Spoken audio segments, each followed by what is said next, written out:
Hi everybody, Tuesday, July 9th, 2019. Are my bees getting ready to swarm? Why are they all outside like this? What this is basically just relieving some hive congestion. Within this hive, they've got too many bees. It's 90 degrees Fahrenheit. It's about 6:30 in the evening. High humidity, and there's just too much. They're having trouble, or not having trouble. If all of those bees were inside the hive, it would be too hot. So they've decided, hey, we need to relieve some congestion in the hive to reduce the heat, keep airflow going. Now it's amazing. These bees, I can actually feel. I mean, it's a pretty strong fan, and you can see them sitting there fanning. These girls, they don't care about me being here. They're fine. But you can actually feel the breeze coming off. I mean, it's like a wind coming through there. They're drawing the air through to keep. Well, they got some nectar in there, I'm sure, that they're trying to work down. But that's a lot of bees outside. Think, oh no, what's going on? Don't worry about it. And if it started to rain, they would all go inside. So that's about it. Just wanted to bring that up.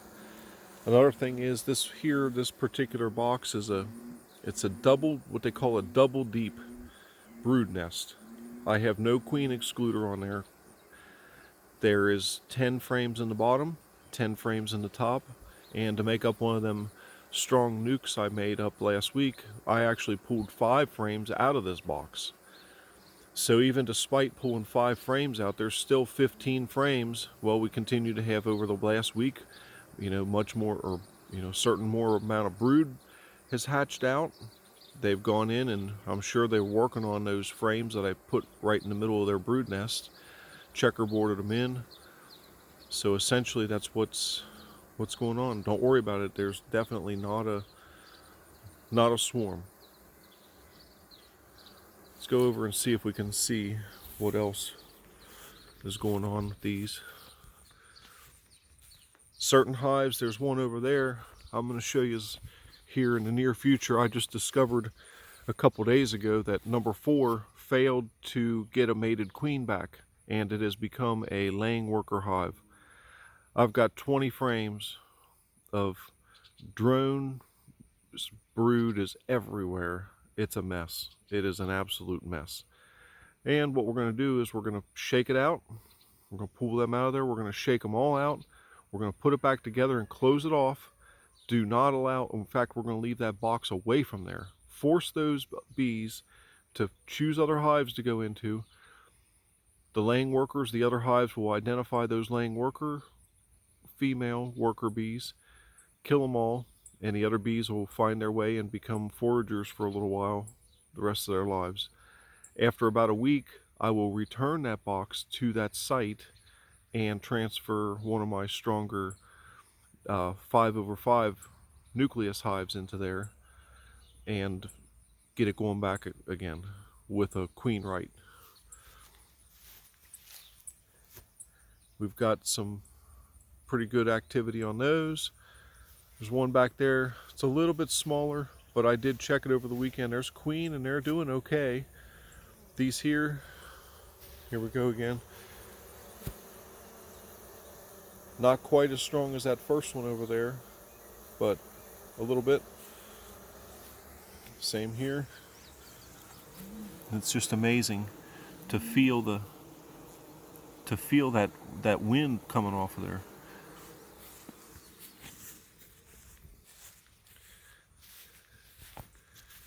Sorry about the lighting, but they don't do this in the morning like this. There again, we look at the hive like that there and we say, well, that one looks, there's a fair amount of bees. It's not too bad, but it's not quite like this one. That one we can hear it, really feel it. Hi girls. They like to be petted sometimes. They don't care. They can handle being touched. They don't mind. Just don't pinch them. You're okay.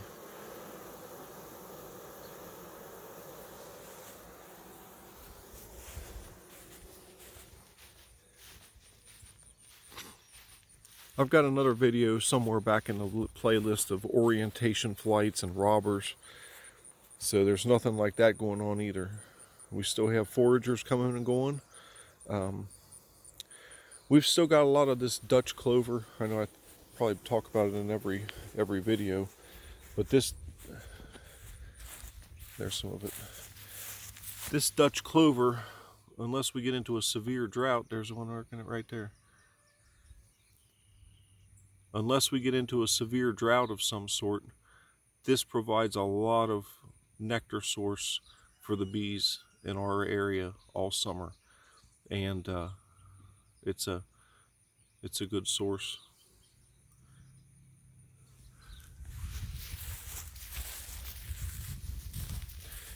Got a lot of that.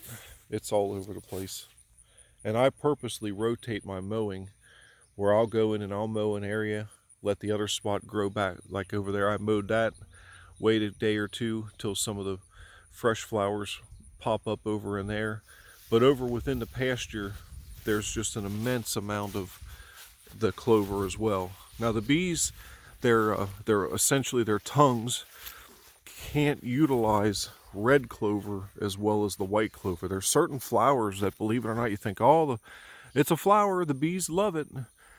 Not necessarily, because they can only utilize certain flowers. They can't, if they can't get their tongue down far enough into it, they can't get the nectar out of there.